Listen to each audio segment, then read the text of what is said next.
una shida gani hapa? Una matatizo ya kifamilia ama ulikuwa unakimbizwa na nini? Au ndio kichacha konokono kimeamka wewe? Ulikuwa unakimbizwa na ng'ombe? Mimi naambia wake za watu, shida yenu ni kuchukua wake za watu. Ndio matokeo yake ndio haya, mnakimbizwa huko, mnakimbia barabarani kama ng'ombe ovyo ovyo. Basi wewe kiko kinakukimbiza nini? Haya. Baki na maisha yako hayo, sasa mimi ngoja nijichenge.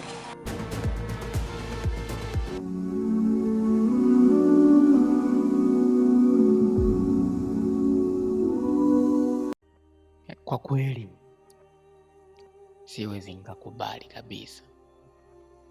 Kwani mimi nimekosea nini? Kwa nini mimi?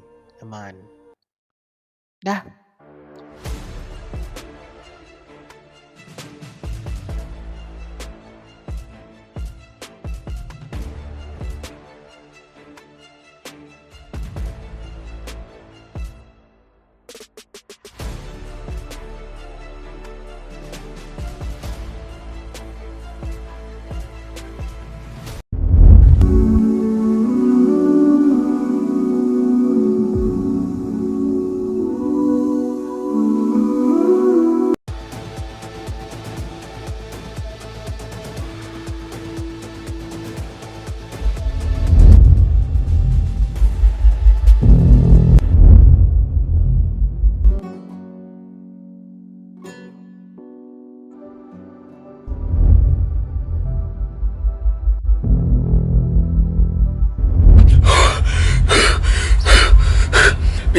Binadamu, unaogopa nini binadamu? Ule mdoli ni zawadi kutoka kwa Mungu na utafuta